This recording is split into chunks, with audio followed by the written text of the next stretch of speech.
Bismillahirrahmanirrahim, Assalamu alaikum, and welcome to this very special show on PTV World. In fact, it's extremely special to us as Pakistan's premier English language channel because not only do we have the privilege to talk to a very special person, but we also get to highlight many important aspects as a first in Pakistan. Now, let me tell you a little bit about the agency to whom this person belongs. It's a United Nations specialized agency responsible for the safety and the security of shipping and the prevention of marine and atmospheric pollution by the ships. This is an issue that has been going on since quite some time, and this agency is responsible to not only highlight it but also handle it on a global level. It also adheres to the SDGs of the United Nations in that very respect. We have the honor to have with us the Secretary General of the International Maritime Organization, Arsenio Antonio Dominguez Velasco, who is right here with us here at the venue to talk about the IMO, the importance of the organizations within the ambit of the UN and also for different countries across the world, including Pakistan. Thank you very much to have joined us. My pleasure being here with you. You are on a maiden 3-day visit to Pakistan. What are your impressions so far of the country? Thank you. It's the first time since I took the helm of the International Maritime Organization in January this year that I come to Pakistan. And I understand it's also the first time that a Secretary General of IMO has visited Pakistan, which is very fitting if we take into account how Pakistan is a maritime nation and Pakistan is one of the leading countries when it comes to ship recycling. Now, it is 3 days, but it's going to be 3 full days. We started today in Islamabad with a very good conference where I learned about all the projects and the opportunities that are there for Pakistan, from the training and education of future professionals, in particular seafarers, the further development in the port infrastructure, the areas of ship recycling where Pakistan is moving forward in order to meet the requirements established by IMO, as well as the protection of the environment, including the marine environment. And those are key aspects of the agenda of IMO, and for me is to learn more about what Pakistan is doing, help promote those aspects where Pakistan is actually working and creating and achieving some goals, as well as for IMO to learn and educate better on where's the assistance that we can provide on Pakistan for its further development of its maritime domain. Mr. Velasco, I'll begin with the last point that you just mentioned, that is marine environment. Now, Pakistan is a country that has been damaged or affected the most by climate change. We all know, and I'm sure you also know about the 2022 floods, as a result of which 1/3 of our country was submerged underwater, and the effects were devastating as far as Pakistan's economy is concerned. Pakistan also relies on its marine economy, and you know that much more and in a better fashion than I do. When it comes to marine environment, what can the IMO do in order to help Pakistan sustain itself? We work very closely with all the 176 member states of IMO, including Pakistan, in order to support the global agenda in combating climate change. You mentioned the terrible floods of 2022. We've seen how monsoons, hurricanes and typhoons are more frequent and are more powerful than they were before. Droughts around the world, even in my own country, Panama, has been affected by climate change, by the lack of rain, affecting the Panama Canal, which is one of the main waterways around the world.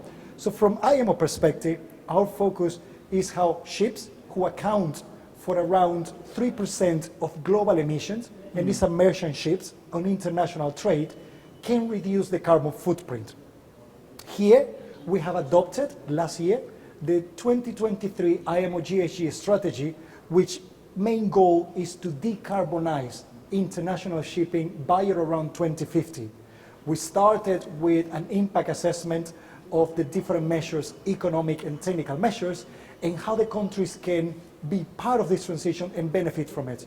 And this is where Pakistan has a lot of potential, from the increased network of partnerships that they can establish to develop the maritime sector, ship recycling, because new ships will be needed into the maritime domain, and the older vessels need to be scrapped, as well as the opportunities for this transition, new fuels, renewable energies, new workforce, additional areas for education. So there are several aspects that we want to explore with countries like Pakistan that they can support the transition at a global scale as well as the national scale. How easy or difficult are all of these, or is the scope of all of the points that you just mentioned as far as working with countries including Pakistan? The scope from our side is very targeted and it's very well structured because our focus is the ship itself. But we know that by regulating the ships, the commercial ships, in a way that they're going to contribute the decarbonization, it's also going to provide additional opportunities for other sectors that also need to decarbonize, because this is a fight for everyone in this planet. So with Pakistan, one of the main areas is ship recycling. And what I'm looking for, using it as an example, is that there's better synergies and coordinations internally in the government. I had the opportunity today to meet with representatives from Parliament, to meet with His Excellency the President, the Prime Minister, the Deputy Prime Minister, and representatives from the Climate Change Agency Romina, in Pakistan, for example. as well with her, who has a lot of input and ideas of how Pakistan can continue to benefit and attract investment. And this is what we want to do. As we actually introduce new regulations, our regulatory process and systems is there to foster innovation, not to limit it, and provide opportunities for the countries. Pakistan has renewable sources, has raw materials, and has the people that can actually be part of this transition.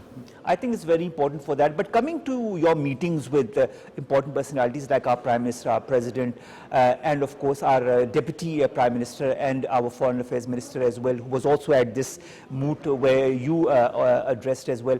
How do you see the commitment from the Pakistani side when it comes to the objectives, the vision and the role of the IMO? Everything started this morning with a presentation from the Minister of Maritime Affairs, as well as statements made by the Deputy Prime Minister. And in both of them, they clearly outline the different areas where they're focusing for the development of the maritime domain in Pakistan. From increased capacity in the ports, protection of the coastal areas in relation to avoid plastic pollution. Pakistan is a leading country in replenishing mangrove in its coast, looking for enhancement of ship recycling, looking for the fisheries sector to also increase.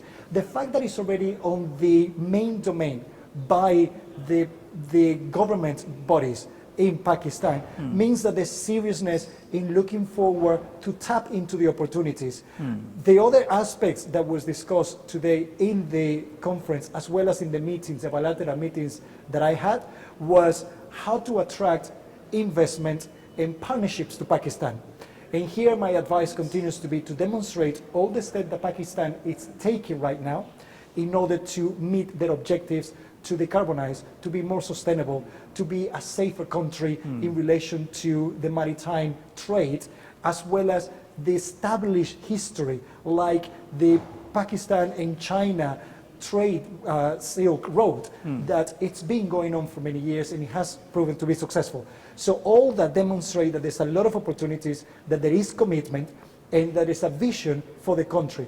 Is now the next step to start implementing these strategies and to actually invest, because things will happen once you invest financially and in time.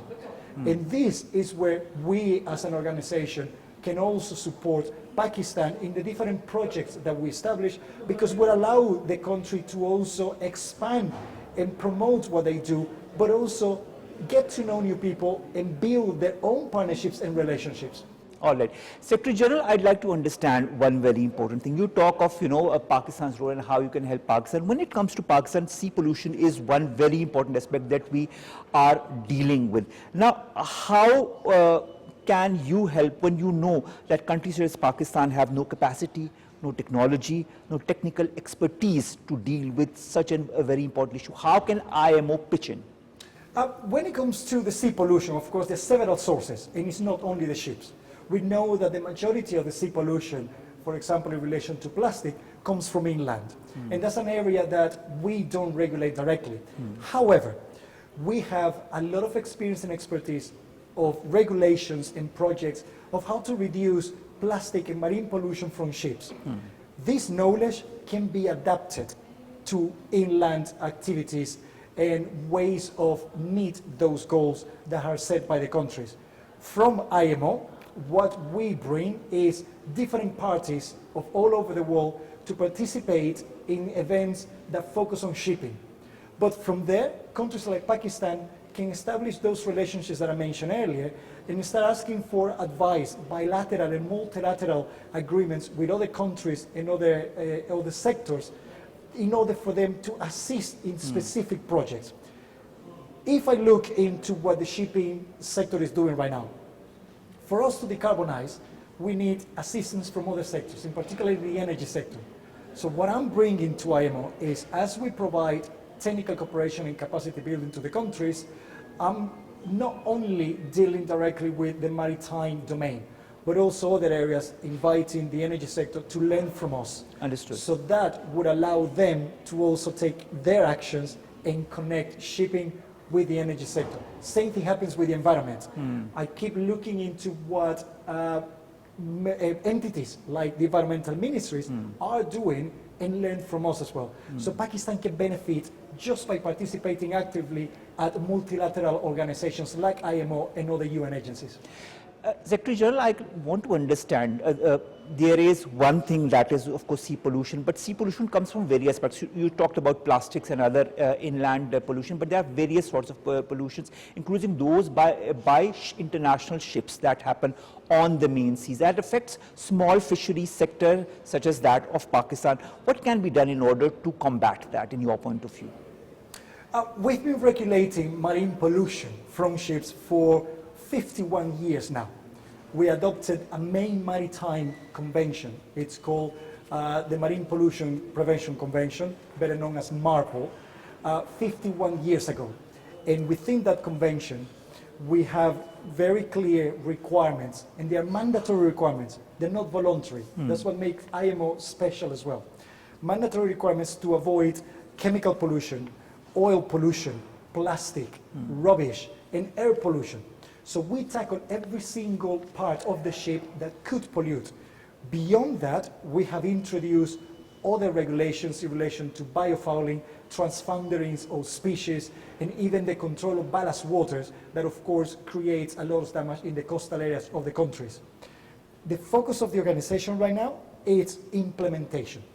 So we go to the countries, we carry out an assessment, and we see where the countries are lacking in implementing these rules and where they need assistance. And if we can provide assistance directly, we then make the necessary connections through donors to projects to other countries in order for them to advise and support accordingly.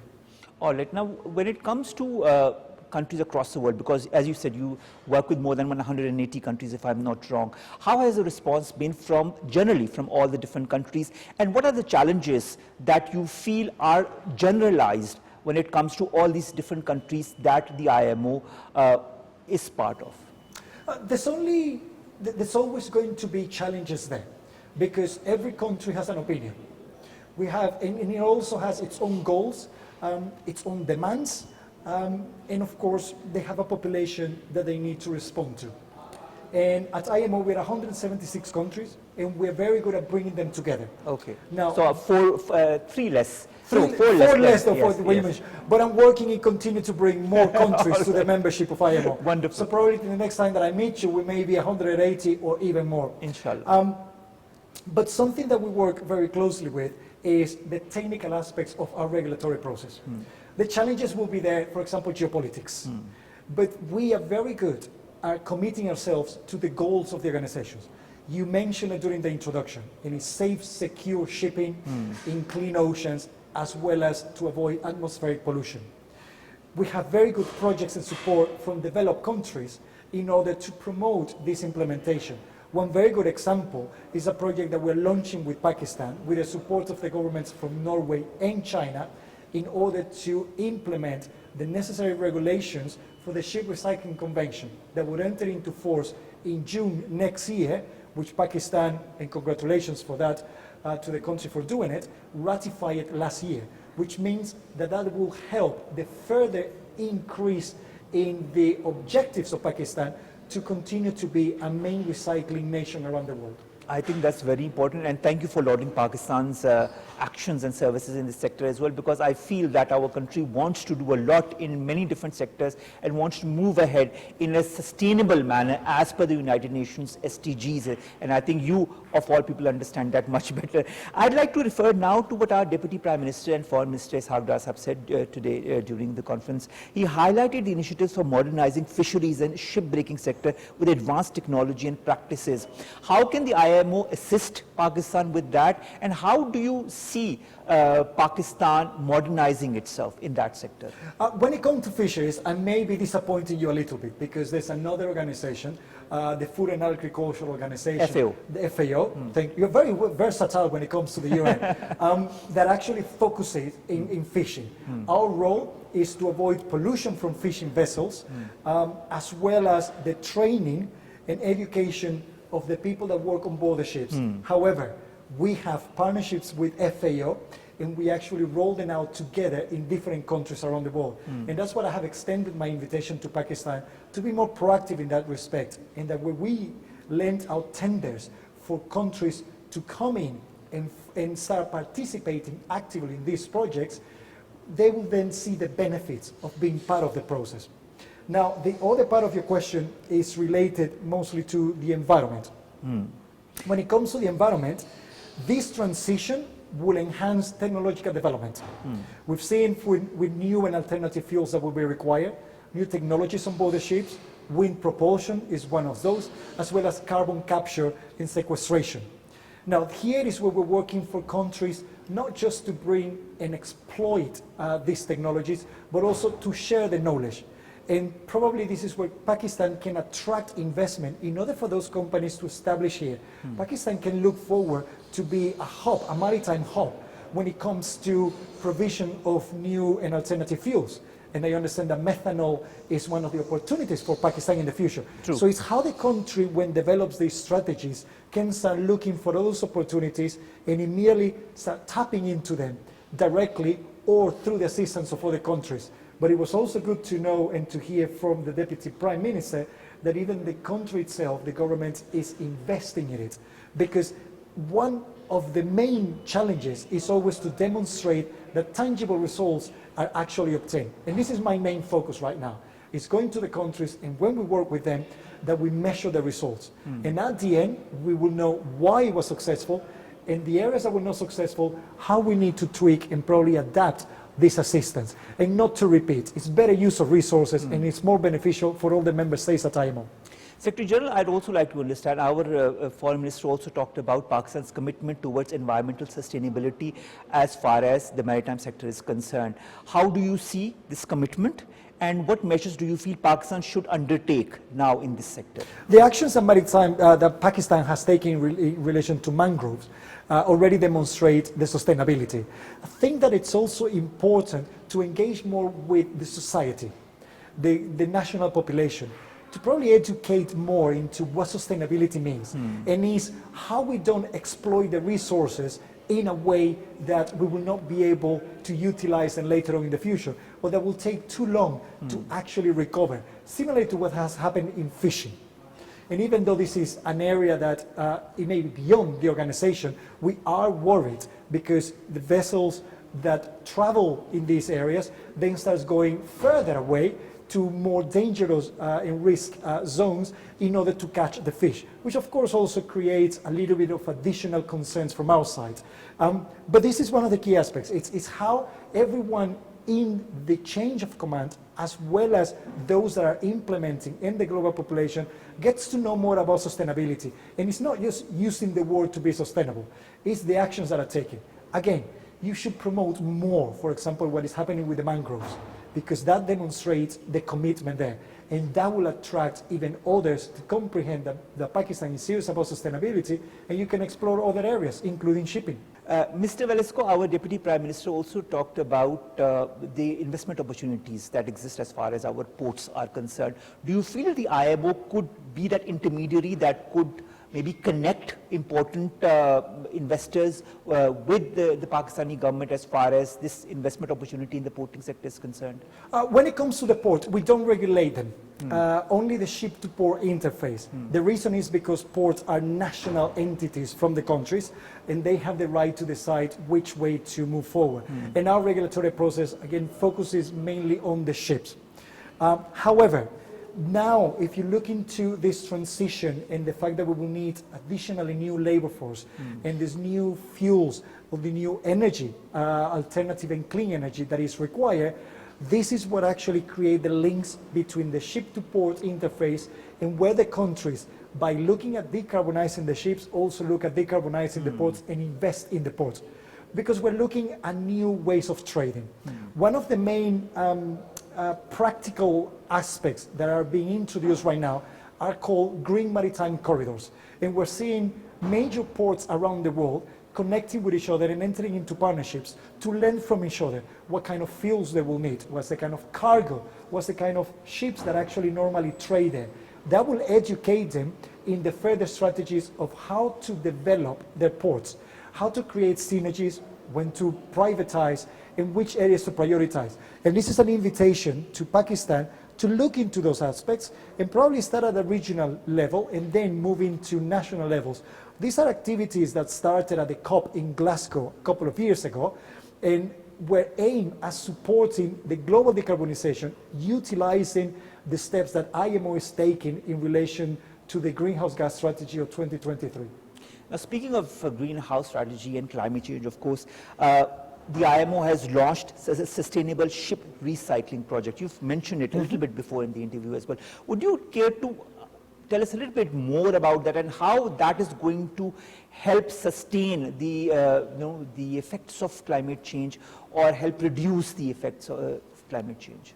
So I'll try not to be too technical because the intention is that this is, we want to promote shipping. So the Ship Recycling Convention look at a safe way of recycling a ship at the end of its life, so it doesn't pollute the ocean or the beaches where the actions take place. Looks after the labor force that is there, so the workers, so they work in a safe environment. And it also looks as the hazardous materials that are extracted from a ship are properly recycled and stored inland, so we are not transporting pollution from one way to another. Now, the focus of this project that we are launching in Pakistan is precisely that. Look at what Pakistan is doing right now, the areas where additional input and work is required, from the dismantling, from the managing of the hazardous materials, and from enhancing the safety and security of the workforce. The link between that and decarbonization is the fact that new ships will be required in order to meet the new standards that are being introduced by IMO. And when that happens, all the ships will come here. Then it creates sustainability, because ship recycling in Pakistan helps you steel sector as well, helps support the economy of those areas and those regions by providing additional jobs. And in this way, you become sustainable, you support the decarbonization of shipping, and we all support what you and I are wearing, which is the Sustainable Development Goals. I think the Sustainable Development Goals are very important for every sector. What are the SDGs that the IMO is concerned with? I wouldn't say that we are concerned with the SDGs. I would say that we support all the SDGs, but there are some of them that we are more focused on. That is what I'd like to understand. Thank you very much. In implementing and supporting achieving the goals for the establishment of the SDG. I'll start with 13 and 14, and sorry by the names, by the numbers. 13 is climate change, and 14 is life on the water, which is the ocean. We're very focused on those two SDGs through the regulatory process. Then it's SDG 17 on partnerships, and that's an area that for the last few years we've been increasing the number of donors and linkages between member states as well as other entities, international governmental organizations and non-governmental organizations to be part of this. And another one that is key for IMO and key personally for me as well is SDG 5 on gender equality, because we are promoting, and I made it one of my main goals, to enhance diversity, inclusion, and in particular gender balance within the maritime sector, because for many years it's been perceived as a male-dominated sector and industry. However, for me, that doesn't stand the test of time, and we are looking a lot more into how to attract women into the maritime sector, both as seafarers on board the ships, as well as in any other areas of trade within shipping. Mr. Velasco, these are two very uphill struggles, whether it be climate change or whether it be the gender balance that you're trying to attain through these SDGs, and of course through your organization as well. Because it's a very general thing that I've seen, not only in developing countries but also in developed countries, how there's a certain gender parity. And also how a lot of organizations, despite being cognizant of the fact that climate change is a reality, are not really bothered by the effects of it. How can organizations like the IMO, along with other organizations that are working in this direction, exert the necessary pressure on these governments, on these organizations which are private and of course working in different countries, and also bring that change in the mindset of the people? For me, is how we approach the challenges and the actions that we take, and how we walk the talk and not just make statements. So decarbonization of shipping, we know that it's not going to be easy. But as long as we recognize the challenges, that not all countries are at the same level, and some countries need more assistance than others, and we tackle and act upon those concerns that are expressed, we can continue to move forward together. And we take the time to carry out impact assessments and analysis in order to be well informed of any negative effect that our regulatory process can have in countries, particularly least developed countries and smaller developing states. Then when it comes to gender, it's exactly the same thing. We know that the situation is improving, but there's a lot more work to be done. So at IMO, we started with 2019, where it was empowering women in maritime. We dedicated that theme for the whole year. And from there on, we started to introduce measures within a regulatory process. For example, gender balance in every single drafting of the regulations to avoid masculinity in it. Our projects, we need to focus in, and we have numbers that we need to target in relation to bring in females. We have a Women in Maritime program when we have established associations of women in maritime administrations in order to bring their expertise. But it's also we as leaders, the actions that we can take. And I made it a commitment and a goal, and I'm standing by it, that since I took over in January this year, I will participate on any event. But if I'm asked and requested to sit in a panel where there's no female representation, I will refuse to sit down and I will walk away. And I'm sending a strong message that there are female professionals out there that can take your place and mine. But we need to encourage that, we need to support that, and we need to be part of the transition. Another work that I'm doing, and all my senior management do as well, is we are mentors of female students in both institutions that we have at the International Maritime Organization, in order to provide a platform and explain and share the experience and expertise of the challenges that are out there, and how we can support, for us being more gender balanced and gender neutral, and for them to tap into the opportunities. Wonderful. Mr. Velasco, I'd also like to understand, you talked of regulatory issues. Now, one of the regulatory issues that some of the seafarers have here is getting visas for other countries when they have to, of course, in their ships go to other ports, or go beyond our borders. These are genuine issues. Do you feel the IMO could maybe assist or help or give guidance to our ministries or our government how to move forward in that direction? We are very aware of that, and we've been dealing with for many years in this respect. We have a convention, it's called the Facilitation Convention, where we have standards in order to support this. And I look forward to the date when seafarers can travel just with the Seaman's Book, almost like a passport, and that they are treated the same way that the airline personnel are treated when they are going through airports. Because we are key workers, they are key workers. They actually make trade move around the world, and we need to recognize that. Now, the challenges for us is, of course, there is other entities like migration and foreign affairs that actually deal with these aspects. But by engaging with all of this, by raising these concerns, and by enhancing the safety of a regulatory process, I keep working and speaking to all the countries in order to change their regulations, in order to provide short leave for seafarers who spend many months away from the family and the loved ones on board a ship, so you and I can actually receive the necessary goods, like the chairs where we're sitting right now. Exactly. And this is the message. But the fact is that we need to promote shipping a lot more. We don't do it. And people don't recognize the value of shipping until they are affected, like during the COVID pandemic or now with the problems in the Red Sea, when the goods that we order online do not arrive by the time that we wanted them. But I want people to think about shipping, and in particular the seafarers on board, all the time. And with this is the campaign that I have with all the countries to modify their rules and regulations. Mr. Velasco, while you were talking today at this very important conference, you said something, you said a lot of things, and I'd like to come to those. You said the International Maritime Organization is not just about protecting the maritime environment, but also aims at evolving such safety protocols that are necessary to continue the international maritime trade in a sustainable manner. What are these safety protocols? We have an array of safety measures at IMO. The reason why I made that statement is because when IMO was established and founded 76 years ago, the main focus was safety. And that's how we started our regulatory process.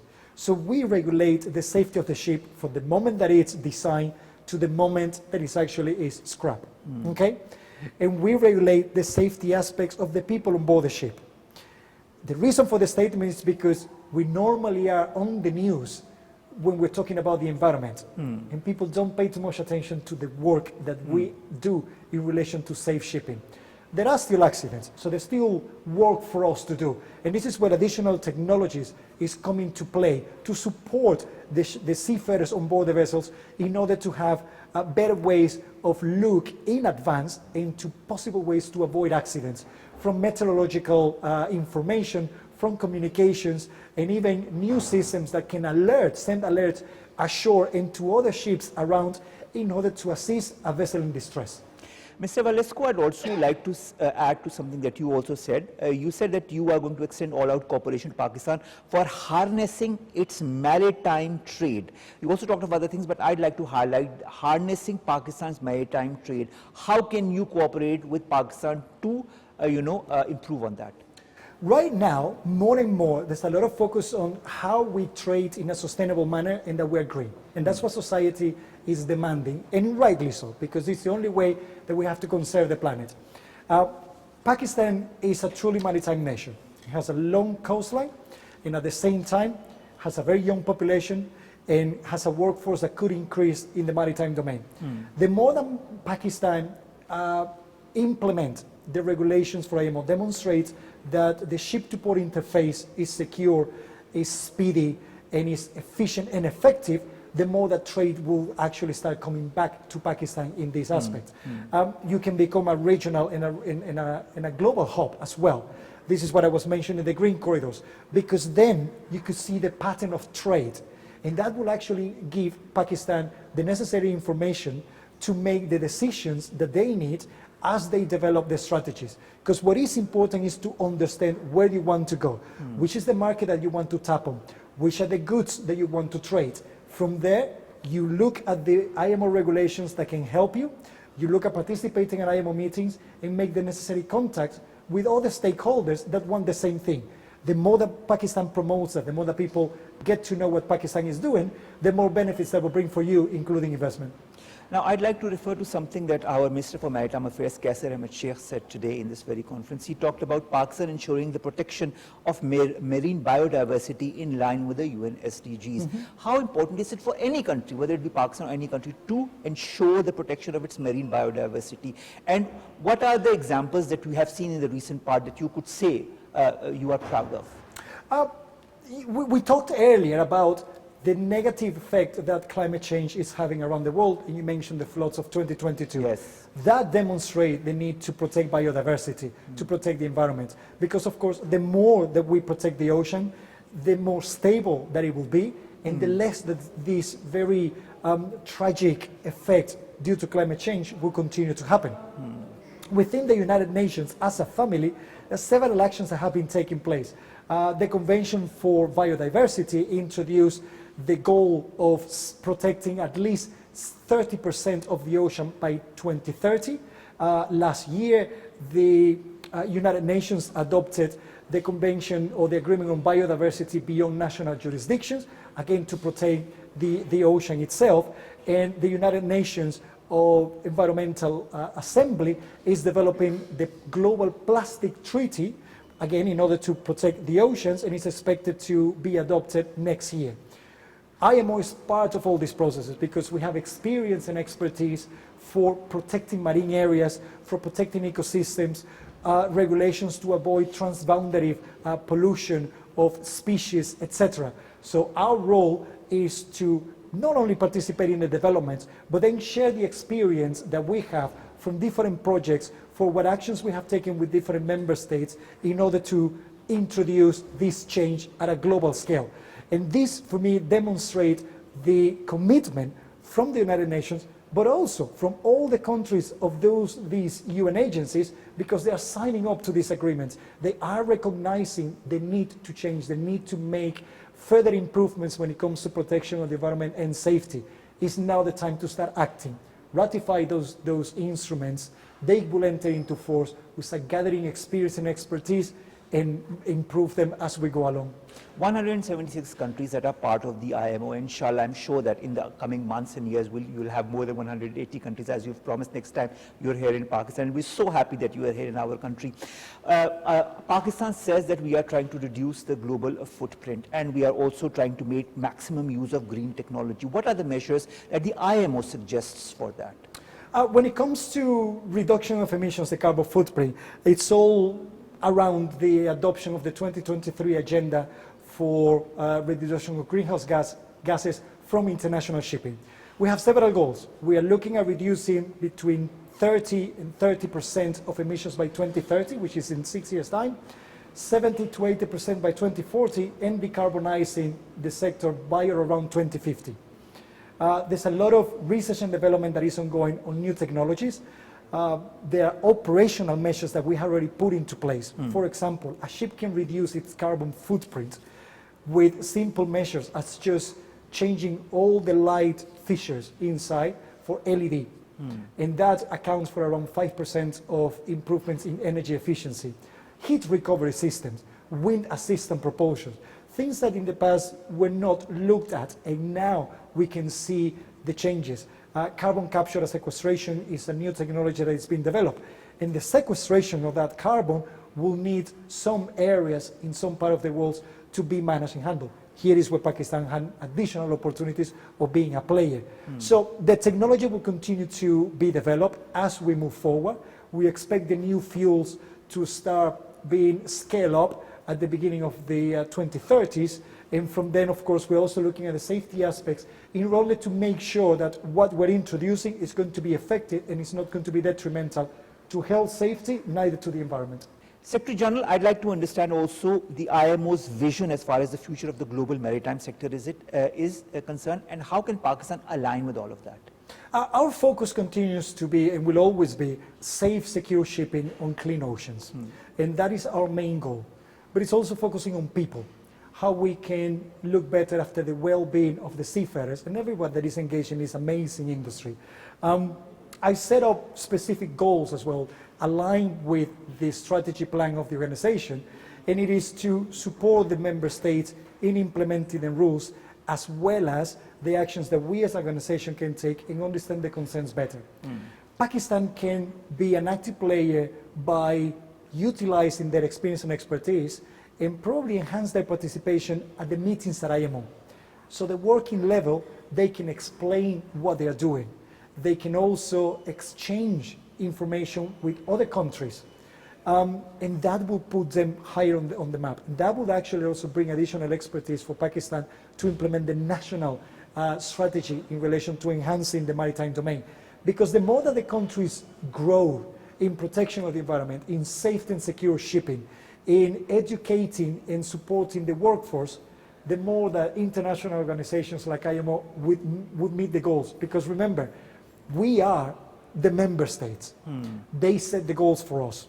We support the process of setting the goals and implementing those goals.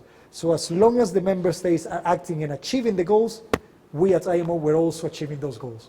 Last set of questions. The first concerns the global challenges that the IMO has been facing and is facing and might face because the geo-economic or geostrategic imbalance that the world is going through.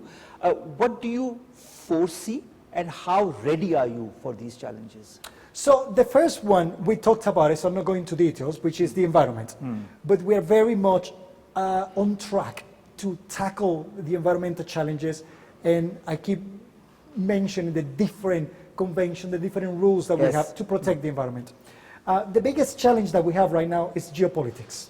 And of course, that is beyond the remit of IMO, but we are affected indirectly. The Red Sea, for example, and it's detrimental, and I condemn all the attacks because it's on innocent seafarers in particular, on innocent ships, is creating hazards for the safety of navigations.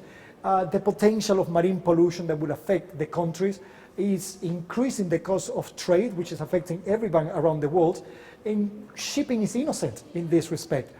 The way that we are working at IMO is I engage with the United Nations and with other stakeholders in order to be part of the solutions. From the technical side of IMO, how we can better enhance the protection of the shipping, better education of the seafarers, and what are the actions that ship owners and ship operators should take as risk assessments when they decide the areas of trade in order to protect the precious cargo that is people first and then everything that is on board the ship. But these geopolitical aspects, we are learning as we go along in how to deal with them. One of the main advantages of IMO is that despite the geopolitical situations, the organization is very much a technical body. And we don't ignore the politics, we don't ignore these challenges, but we embrace them in a way that we give time to the member states to express their opinions. We tackle the areas that we can be part of, which is the ship and the people, and then we focus on the technical aspects that are going to enhance the efficiency and safety of ships. And that's where IMO continues to be very effective in the work that it does.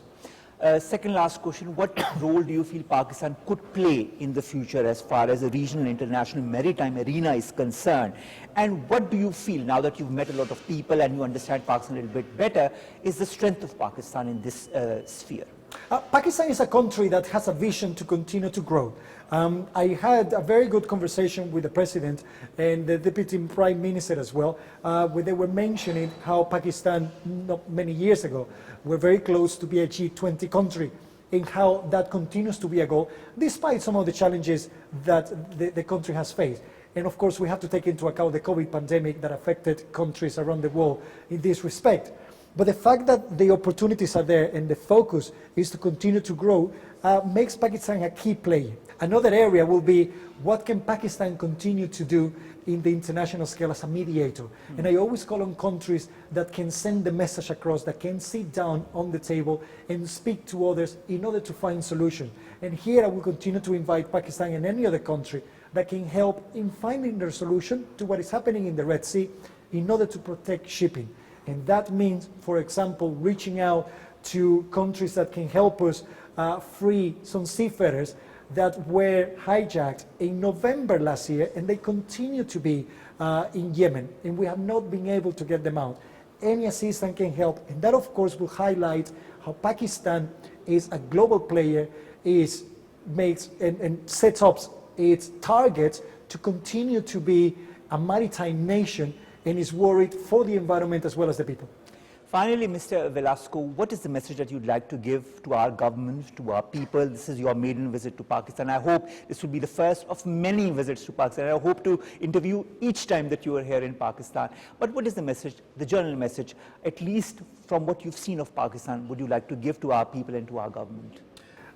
Thank you, and I look forward to actually seeing you again in the future. And I'm sure that since I came to Pakistan early in my tenure, I will have another opportunity to come back and to look into the progress, what has happened since my first visit to Pakistan. So my main message is there needs to be a decision to implement the strategies that are put in place. There need to be tangible results. There needs to be investment. And when I talk about investment, it's not just infrastructure, but also the people. We need to work with the people of the future, the next generation, speak to them, understand their expectations, understand the challenges and the concerns, And that would allow us to make informed decisions and to be inclusive, bring everyone onto the table. Because for us, you and I, we know what it's been happening. And we have been part of all these changes and probably part of the problem. We're part of the solutions. But it's the people that are going to take over from us. So this is my plea to the government of Pakistan. Implement the actions that you put in place and bring forward the comments, concerns, and the knowledge of the new generation, the next generation that is actually going to take over from you and I and from everybody else at a higher level.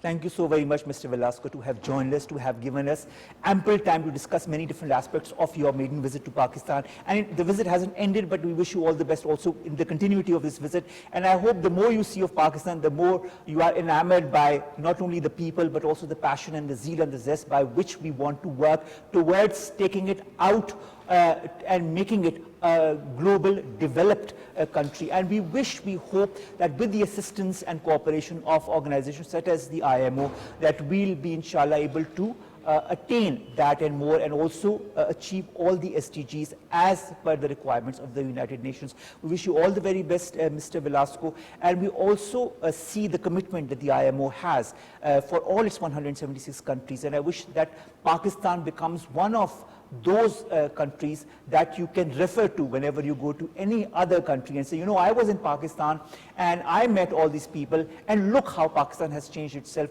as per the commitments it made in this sector. So I wish you progress. I wish the IMO all the success in the future as well, and I wish for stability of the United Nations and for organizations such as yours, because we need them for our society, for our maritime sector, for our environment to prosper. We want our future generations to live in an environment that they can, prosper in and not be affected negatively by.